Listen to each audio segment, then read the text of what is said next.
আমরা আজকে ঠাকুরনগর যাচ্ছি। বাবা টোটোতে করে স্টেশন পর্যন্ত গেছি। ওখানে গিয়ে দেখি কোনো গ্যারেজেই বাবার টোটো গাড়ি রাখতে চাইছে না।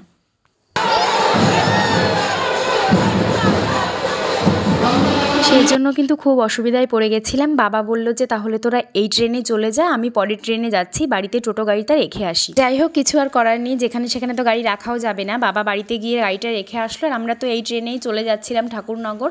বাবা আবার পরের ট্রেনে গেছিলো। কোনো রকমে প্রথমে একটু বসার জায়গা পেয়েছিলাম, তারপর মা দাঁড়িয়েছিল বলে মাকে আমার জায়গাটা দিলাম। শান্তিপুর স্টেশন থেকে ডাঙ্কার আওয়াজ শুরু হয়েছে আর পুরো ঠাকুরনগর পর্যন্ত ওই পুরো দিনটা পুরো ডাঙ্কার আওয়াজ। তার পরের দিনটা মানে যতক্ষণ ঠাকুরনগর ছিলাম, আবার যতক্ষণ ফেরত এসেছি শান্তিপুর পর্যন্ত, ততক্ষণ ডাঙ্কার আওয়াজ শুনেছি। সত্যি কথা বলতে কি, স্টেশন থেকে শুরু করে যে ডাঙ্কার আওয়াজটা আমরা শুনেই গেছি, কোনো সময় মনে হয়নি যে ডাঙ্কার আওয়াজটা বন্ধ হোক।